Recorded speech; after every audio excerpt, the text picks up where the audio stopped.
ಅದು ಇನ್ಯಾರ ಗ್ರಾಮವನ್ನು ಅಭಿವೃದ್ಧಿ ಪಡಿಸಿದಾರ? ಅದು ಯಾರು ಇಲ್ಲದ ದಾತಿಕರಿಲ್ಲ ತರ ಅಥವಾ ದಾತಿಕರ ಯಾಕೆ ನಮ್ಮ ಕರ್ನಾಟಕದಲ್ಲಿ ನಾವು 6-7 ಕೋಟಿ ಕನ್ನಡಿಗರು ಇಲ್ವೇ? ಏನಾಗಿದೀವಿ ನಾವು? ನಮಗೆಲ್ಲ ಏನು ದೇವರು ಇದನ್ನೆಲ್ಲ ಕೊಟ್ಟಿಲ್ವೇ? ನೋಡಿ ಈ ಮನೋಭಾವನೆ ಎಷ್ಟಿದೆ. ಕನ್ನಡ ತಾಯಿ ಜನ್ಮವೆತ್ತಿರತಕ್ಕಂಥ ಪವಿತ್ರವಾದ ಭಾಷೆ ಜನ್ಮವೆತ್ತಿರೋ ಊರು ಇಲ್ಲಿ. ಒಬ್ಬ ರಾಜ ಹುಟ್ಟಿ ಕಾಕುತಸೋರ್ಮ ಅಂತಕ್ಕಂಥ ಕದಂಬ ರಾಜ ಕರ್ನಾಟಕವನ್ನು ಕನ್ನಡದಲ್ಲಿ ಮೊಟ್ಟ ಮೊದಲು ಆಳಿರ್ತಕ್ಕಂಥ ದೊರೆಗಳು ಅಥವಾ ರಾಜರು ಅಂದರೆ ಕನ್ನಡಿಗರು ಅಥವಾ ಕದಂಬರು. ಇನ್ನು ಬೇರೆಯವರು ಯಾರು ಬಂದು ಇಲ್ಲಿ ಆಳೋದಕ್ಕೆ ಸಾಧ್ಯವಿಲ್ಲ. ಹುಟ್ಟಿರೋರು ಬಾಳಿದ್ದಾರೆ. ಆದರೆ ಇಲ್ಲಿ ಪವಿತ್ರವಾದ ಊರು ಇದು, ಕನ್ನಡ ಜನ್ಮವೆತ್ತಿರೋ ಊರು. ಅದನ್ನು ಇದನ್ನು ಅಭಿವೃದ್ಧಿಪಡಿಸೋದ್ರಲ್ಲಿ ನಮ್ಮ ಘನ ಸರ್ಕಾರದವರು ಅವತ್ತಿನ ಒಂದು ಕನ್ನಡ ಸಂಸ್ಕೃತಿ ಇಲಾಖೆಯವರು ಇದಕ್ಕೆ ಏನು ಮಾಡಿಲ್ಲ. ಈಚೀಚೆ 2003ರಲ್ಲೇನೋ ಮದನಗೌಡರು ಅಂತಕ್ಕಂಥವ್ರೊಬ್ಬರು ನಮ್ಮ ಹಾಸನ ಜಿಲ್ಲೆಯವರೇ, ಇದು ಕೊನೆಯಲ್ಲಿ ತಾಲೂಕು ಹಾಗೂ ಜಿಲ್ಲೆಗೆ ಕೊನೆ ಊರು. ಇಲ್ಲಿ ಅವರು ನಮ್ಮ ಜಿಲ್ಲೆಯಲ್ಲಿ ಕನ್ನಡ ಹುಟ್ಟಿದ ಹಿಸ್ಟ್ರಿಲಿ ಓದಿದ್ರೇನ ನಮ್ಮ ಜಿಲ್ಲೆಯಲ್ಲಿ ಕನ್ನಡ ಹುಟ್ಟಿದ ಊರಿದೆಲ್ಲ ಒಂದ್ಸರಿ ನೋಡೋಕ್ಕೆ ಬಂದಾಗ ಹೌದು ಇಲ್ಲಿ ಕನ್ನಡ ಹುಟ್ಟಿದ ಊರಿತ್ತು ಅಂದಾಗ ಇಲ್ಲಿ ಯಾರು ಏನು ಮಾಡಿಲ್ವಲ್ಲ ಅಂತ ಅವರು ಮೊಟ್ಟ ಮೊದಲು ಇಲ್ಲಿ ಇದನ್ನು ಅವಾಗ ಅವ್ರು ಯಾರೋ ಒಬ್ಬರು ಸಾಹೇಬರು DC ಅವರಾಗಿದ್ದರು, ಅತಿಕ್ಕಂತ್ಲೇನ ಅವರ ಇದರಲ್ಲಿ ಇವರು ಕನ್ನಡ ಸಾಹಿತ್ಯ ಪರಿಷತ್ ಅಧ್ಯಕ್ಷರಾದರು, ಹಾಸನ ಜಿಲ್ಲಾಧ್ಯಕ್ಷರು. ಆವಾಗ ಬಂದು ಇಲ್ಲಿ ಇದು ನೆನಪಿನ ಮಂಟಪ ನೋಡುಗರಿಗೆ ಅಂತ ಸ್ಥಾಪನೆ ಮಾಡಿ ಆವಾಗ ಅದು ಒರಿಜಿನಲ್ ಇಲ್ಲಿಲ್ಲ, ಒರಿಜಿನಲ್ ಬೆಂಗಳೂರಲ್ಲಿದೆ. ಪುರಾತತ್ವ ಇಲಾಖೆ ಪ್ರಾಚ್ಯ ವಸ್ತು ಸಂಗ್ರಹಾಲಯದಲ್ಲಿ ಇಟ್ಟಿದ್ದಾರೆ. ಇದು ಸಿಕ್ಕಿದ್ದು ವೀರಭದ್ರೇಶ್ವರ ದೇವಸ್ಥಾನ, ಅದು ನಮ್ಮ ದೇವರು. ಮೇಲೆ ಆಲ್ಟ್ರೇಷನ್ ಇದೆಯಲ್ಲ ಅದೆಲ್ಲ ನಾವು ಮಾಡಿರೋದು. ತಳಭಾಗ ಇದೆಯಲ್ಲ ಅದು ಇದು ಚೋಳ ಪ್ರತಿಷ್ಠೆ, ಅದು ಚೋಳರು ಫೌಂಡೇಶನ್ ಇದೆಯಲ್ಲ ಕಟ್ಟಿ ಆಮೇಲೆ ಅಲ್ಲೇ ಇಲ್ಲಿ ಒಬ್ಬ ರಾಜ ಕಾಕುತಸೋರ್ಮ ಅಂತ ಕದಂಬ ರಾಜ ಶಾಸನವಲ್ಲೇ ಬರ್ಸಿಟ್ಟು ಹೋಯ್ತು. ಅಲ್ಲಿ ಕ್ರಮೇಣ ನಮ್ಮ ಮೈಸೂರು ಆಡಳಿತ ಇತ್ತಲ್ಲ, ನಮ್ಮ ರಾಜಧಾನಿ ಮೈಸೂರಾಗಿತ್ತಲ್ಲ, ಆವಾಗ ಅಲ್ಲಿ ಕನ್ನಡ ಸಂಸ್ಕೃತಿ ಇಲಾಖೆ ಮಾಡಿದ್ರಂತೆ. ಅಲ್ಲಿ ಅವರು ಬಂದು ಅದನ್ನು ಓದಬೇಕು ಅಂತಕ್ಕಂಥ ಕುತೂಹಲದಿಂದ 3-4 ಸಾರಿ ಬಂದಿದ್ದಾರೆ. ಬಂದಾಗ್ಯೂ ಕೂಡ ಕನ್ನಡ ಸಂಸ್ಕೃತಿ ಎರಡು ಈಕ್ವಲ್ ಇರ್ತದೆ, ಓದೋದಕ್ಕಾಗಿಲ್ಲ.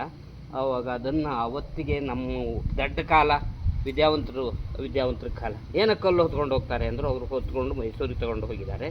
ತದನಂತರ ಅಲ್ಲಿ ರಾಜಧಾನಿ ಆಳ್ವಿಕೆ ಪ್ರಜಾಪ್ರಭುತ್ವ ನಮ್ಮ ರಾಜಧಾನಿ ಬೆಂಗಳೂರು ಮಾರ್ಪಾಟಾದಮೇಲೆ ಅಲ್ಲಿಂದ ಅಲ್ಲಿ ತಗೊಂಡು ಪುರಾತತ್ವ ಇಲಾಖೆಯಲ್ಲಿ ಸೇಫ್ಟಿಯಾಗಿ ಅಲ್ಲಿ ಇಟ್ಟಿದ್ದಾರೆ. 2003ರಲ್ಲಿ ಇದನ್ನು ಕಟ್ಟಿದ್ರು ಮದನಗೌಡರನ್ನವರು, ಇದನ್ನು ಒಂದು ನೋಡುಗರಿಗೆ ಅಂತ. ಇಲ್ಲಿ ಸ್ಥಾಪನೆ ಮಾಡೋಕ್ಕೆ ಏನು ಇಲ್ವಲ್ಲ ಅಂತ ಅಲ್ಲೋಗಿ ಬೆಂಗಳೂರಲ್ಲಿ ಹೋಗಿ ಕೇಳಿದಾಗ ಅದು ಅಸೈನ್ಮೆಂಟು ಇದು ರಿಜಿಸ್ಟರ್ ಆಗಿದೆ ಕೊಡೋಕ್ಕಾಗೋದಿಲ್ಲ ಅಂದರು. ಆವಾಗ ರಾಣಿ ಸತೀಶ್ ಅವರು ಎಲ್ಲ ಬಂದಾಗ ಇದನ್ನು ಅಲ್ಲಿ ಜೆರಾಕ್ಸನ್ನು ತಂದು ಇಲ್ಲಿ ನೋಡುಗರಿಗೆ ಸ್ಥಾಪನೆ ಮಾಡಿದ್ದಾರೆ. ಡಿಫ್ರೆನ್ಸ್ ಯಾವುದೂ ಇಲ್ಲ, ಬರವಣಿಗೆ ಅದು ಸ್ಟ್ಯಾಚ್ಯೂ ಯಾವುದೂ ಏನು ವ್ಯತ್ಯಾಸ ಇಲ್ಲ. ಅದು ಈಗ ಇಲ್ಲಿ ಕೆಲಸ ಮಾಡ್ತಾಯಿದ್ರು ಇವರು ರಾಜಶೇಖರ್ ತೋಬ್ರಮ್ಮ, ನಮ್ಮ ಜಿಲ್ಲೆಯವರೇ ಅವರುವೆ. ಗ್ರಾನೈಟ್ ಓನರ್ ಅವರು ಮೊದಲದು ಅನುದಾನದಲ್ಲಿ ಆಯಿತು, ಸರ್ಕಾರದ ಅನುದಾನದಲ್ಲಿ ಮಾಡಿದ್ರು ಮದನಗೌಡರು. ಇವರು ರಾಜಶೇಖರ್ ಸ್ವಂತ ಬಂಡವಾಳ ಹಾಕಿ ಇದನ್ನು ಡೆವಲಪ್ ಮಾಡಿದ್ದಾರೆ. ಈಗ ಅಂದರೆ ಅದನ್ನು ಸ್ಥಾಪನೆ ಮಾಡೋದು ಇನ್ನೊಂದು 15 ದಿವಸನ ಇಲ್ಲ, ಸ್ವತಂತ್ರ ದಿನಾಚರಣೆ ಇನ್ನೇನು ಬಂತಲ್ಲ, 15 ದಿವಸದಲ್ಲಿ ಆಗಲ್ಲ ಅಷ್ಟೊತ್ತಿಗೆ ಇನ್ನೊಂದು ತಿಂಗಳು ತಂದಿಲ್ಲಿ ಸ್ಥಾಪನೆ ಮಾಡಲ, ಈಗ ಓಪನ್ ಮಾಡ್ತೀವಿ. ಅವಾಗ ಬಂದು ಇದು ಶಾಸನ ಹಿಂಗೆ ಇದೆಯಾ? ಇದೇ ಥರ ಯಾವ ಥರ ಇದೆ ಶಾಸನ ಅಂದರೆ ಇಲ್ಲಿ ನೋಡಿ ಇದು ಏನು ಮಾಡಿದ್ದಾರೆ ಗೊತ್ತಾ, ಅವರು ಇದೇ ಥರ ಮೊದಲು ಅವರು ಮಾಡಿದ್ರು, ಅದನ್ನು ಒಳ್ಳೆ ಇಂಪ್ರೂವ್ಮೆಂಟ್ ಮಾಡಿದರು. ಏನು ಮಾಡಿಲ್ವಲ್ಲ ಅಂತಂತ ಕೇಳ್ಕೊಂಡು ಸುತ್ತ 4 ಕಡೆ ಬರೀತಾರೆ. ಈ ಕಡೆ ಹೌದು ಮುಂಭಾಗ ಈ ಕಡೆಗೆ ಬರೀತಾರೆ ಶಾಸನ ಇರ್ತಕ್ಕಂಥದ್ನೆಲ್ಲ ಕನ್ನಡ ಸಂಸ್ಕೃತಿ. ಆಮೇಲೆ ಆ ಕಡೆ ಅರ್ಥವನ್ನು ಬರೀತಾರೆ. ಆ ಕಡೆ ಈ ಜಾಗವನ್ನು ಇದು ಒಬ್ಬರು ನಮ್ಮ ಚೇರ್ಮನ್ ನಿಂಗೇಗೌಡರು ಅಂತ ಇದ್ದರು, ಇದನ್ನು ಅವರು ಇಲ್ಲ ಇವಾಗ, ಅವ್ರ ಮಕ್ಕಳಿದ್ದಾರೆ ಚಿಕ್ಕಮಗಳೂರಲ್ಲಿದ್ದಾರೆ. ಈ ಜಾಗವನ್ನು ಫ್ರೀ ಕೊಟ್ಟರು. ಆದ್ದರಿಂದ ಅಲ್ಲಿದ್ದನ್ನು ಅಲ್ಲಿ ಮುಂಭಾಗ ಫ್ರಂಟ್ ರೋಡ್ ಆದ್ದರಿಂದ ಇಲ್ಲಿ ಸ್ಥಾಪನೆ ಮಾಡಿದ್ದಾರೆ. ಅದೆಲ್ಲ ಬರೀತಾರೆ. ಅವಾಗ ಬಂದು ನೀವು ನೋಡ್ಕೊಂಡು ಹೋಗ್ಬೋದು. ಕನ್ನಡ ಅಲ್ಲ, ಹಳಗನ್ನಡ ಮತ್ತು ಸಂಸ್ಕೃತ. ಇವಾಗಿನ ಅದಂದ್ರೆ ಓದೋದೊಂದು ತಾಲೂಕು ಜಿಲ್ಲೆ ಇದನ್ನೆಲ್ಲ ಬರೆದಿದ್ದಾರೆ ಇವಾಗ ಸಂಶೋಧಕರು. ಬರೆದಾಗ ಅದೇನು ಇದು ಓದ್ಬೋದು ಅಷ್ಟೇ, ಹಳಗನ್ನಡ ಓದೋಕ್ಕಾಗಲ್ಲ.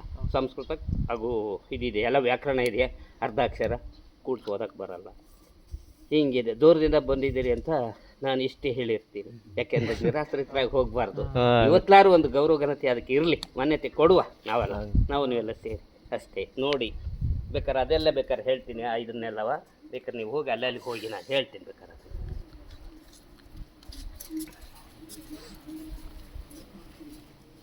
ಆ ಮೂಲೆ ಚೌಕ ಕಟ್ಟಿನ ಕಲ್ಲಿದೆಯಲ್ಲ ಅದು ಮಹಾಸತಿ ಕಲ್ಲು ಅಂತ.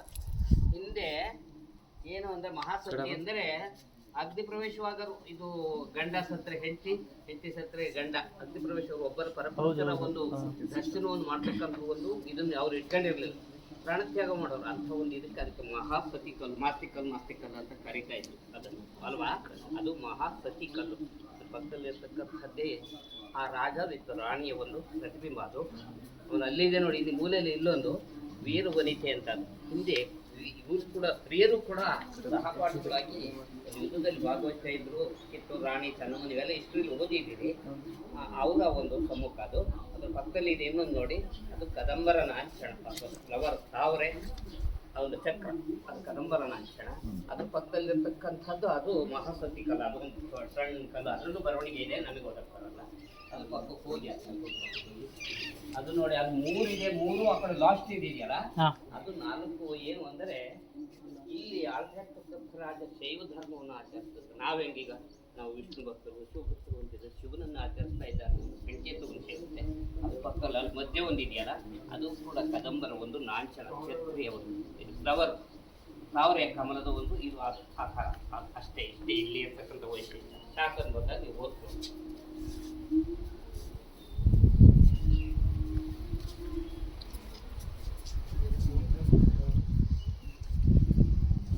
ಕದಂಬರ ಲಾಂಛನ ಇದು ಮತ್ತೆ ಅದು ಎರಡು ಎರಡು ಜೋಕೆ ಆಗಿತ್ತು ಅಂತ ಹೊಡೆದೋದ್ಮೇಲೆ ಏನಾರು ಸ್ಟಾರ್ಟಿಂಗ್ ವಿಡಿಯೋ ಮಾಡಿದ್ದ ಮಾಡಿದ್ದ ಅರ್ಥ ಆಗಲ್ಲ. ಎಷ್ಟು ವರ್ಷದ ಹಳೇದು ಇದು? ಕ್ರಿಸ್ತ ಶಕ 450ರಲ್ಲಿ, ಶಕ ಕ್ರಿಸ್ತ ಪೂರ್ವ ಅಲ್ಲ, ಕ್ರಿಸ್ತ ಶಕ 450ರಲ್ಲಿ, ಅಂದರೆ 1573ನೇ ವರ್ಷ ನಡೀತಾ ಇದೆ. ಇದು ಆಡಳಿತ ವರ್ಗಕ್ಕೆ ಬಂದು ಆಡುಭಾಷೆಯಾಗಿ ಅನೇಕ ವರ್ಷಗಳು ಹೋಗಿದೆ. ಅವತ್ತೆ ಹುಟ್ಟಿದ್ದಂಗೆ ನಾವು ದೊಡ್ಡವರಾಗಿರಲ್ಲ, ಏನೆಲ್ಲ ಸ್ಥಾಪನೆ ಮಾಡಿರಲ್ಲ ಅಲ್ವಾ. ಹಂಗಾಗಿ 300-400 ವರ್ಷ ಕಳೆದು 2000 ವರ್ಷಗಳ ಐತಿಹಾಸಿಕವನ್ನು ಹೊಂದಿದೆ ಈ ಊರು. ಹಳೆಯ ಊರು, ಪ್ರಾಚೀನ ಅನ್ನು ಹೇಳುತ್ತೆ. ಯಾಕೆಂದರೆ ಇವೆಲ್ಲದರ ಒಂದು ಸ್ಟ್ಯಾಚ್ಯುಗಳಿದೆ ನೋಡಿ, ಇದು ಎಷ್ಟು ಪ್ರಾಚೀನಕ್ಕೆ ತಗೊಂಡು ಹೋಗುತ್ತಂತೆ. ಯಾಕೆ ಎಲ್ಲವರು ಹೇಳ್ತಾರೆ, ನಾನು ಅದು ನಿಮಗೆ ತಿಳಿದಿದ್ದು ಹೇಳ್ತಾ ಇರೋದು. ಹಂಗಾಗಿ 2000 ವರ್ಷಗಳ ಇತಿಹಾಸ ಇದೆ ಈ ಊರಿಗೆ. ಆದರೂ ಕೂಡ ನಮ್ಮ ಕನ್ನಡಿಗರು, ಒಂದನೇದು ಭಾರತವನ್ನು ಅನೇಕ ಇವರು ಫಾರಿನಿಯರ್ಸ್ಗಳು ಬಂದು ನಮ್ಮ ದೇಶ ಆಳಿದ್ರು ಅನೇಕ ವರ್ಷಗಳ ಕಾಲ. ಯಾಕೆ? ಅವಿದ್ಯಾವಂತರಾದ ಕಾರಣ ಅಲ್ವಾ. ಅಷ್ಟು ಬಿಟ್ಟರೆ ವಿದ್ಯಾವಂತರಾದ್ರು ಬಿಡರೆ, ನೀನು ಯಾಕೆ ಹೋಗಲ್ವ ನಾನಿಲ್ವನೋ ಅನ್ನೋನು. ಹಂಗಾಗಿ ಅನೇಕ ವರ್ಷಗಳ ಕಾಲ ಆಳಿದ್ರು. ಹಂಗಾಗಿ ಇದು ನೋಡಿ 2000 ವರ್ಷ ಆಗಿದೆ. ನಮ್ಮ ಕನ್ನಡಿಗರು 6 ಕೋಟಿ 7-8 ಕೋಟಿ ಅಂತ ಹೇಳ್ತಾರೆ. ಅದಾಗಿದ್ರು ಕೂಡ ಅದಕ್ಕೆ ಮೆರುಗು ಕೊಟ್ಟಿಲ್ಲ. ಇತಿಹಾಸ ಪ್ರಸಿದ್ಧವಾದ ಊರು. ಇದನ್ನು ಅನೇಕರು ನಾವು ನೋಡಿ ಅಲ್ಲಿರ್ತಕ್ಕಂಥವ್ರನ್ನೆಲ್ಲ ಕರೆಸಿ ಅವ್ರಿಗೆ ಸನ್ಮಾನ ಮಾಡಿದ್ವಿ. ಯಾಕೆಂದ್ರೆ ನಾವು ಮಾಡಿದ್ವಿ ಅಂತ ಹೇಳೋದ್ರ ಬಗ್ಗೆ ಇಲ್ಲ. ಯಾರಿಗೂ ಕೂಡ ಹೆಚ್ಚಿನ ಈ ಒಂದು ಕನ್ನಡದ ಬಗ್ಗೆ ಕಾಳಜಿ ಗಮನ ಬರಲಿಲ್ಲ.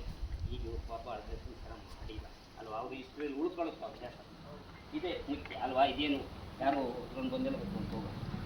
ನಮ್ಮ ಕನ್ನಡಿಗರು ಅದ್ರ ಬಗ್ಗೆ ಕಾಳಜಿ ವಹಿಸಿ ಏನು ಮಾಡಲಿ ಈ ಊರಿಗೆ ಮಾಡಿಲ್ಲ. ಇವಾಗ ಅವ್ರ ಪಾಪ ಮಾಡಿದ್ದಾರೆ, ಅವರಿಗೆ ಉಳ್ಕೊಳ್ಳುತ್ತೆ ಅವ್ರ ಹೆಸರು. ನಿಮ್ಮ ಹೆಸರು ರೀ? ನನ್ನ ಹೆಸರು ರಾಜೇಗೌಡ ಅಂತ. ಥ್ಯಾಂಕ್ಸ್, ಧನ್ಯವಾದಗಳು. ಆಯ್ತು ಒಳ್ಳೇದು. ನಿಮಗೆ ನೀವು ಕನ್ನಡಿಗರಾಗಿ ಬಂದಿದ್ದೀರಿ.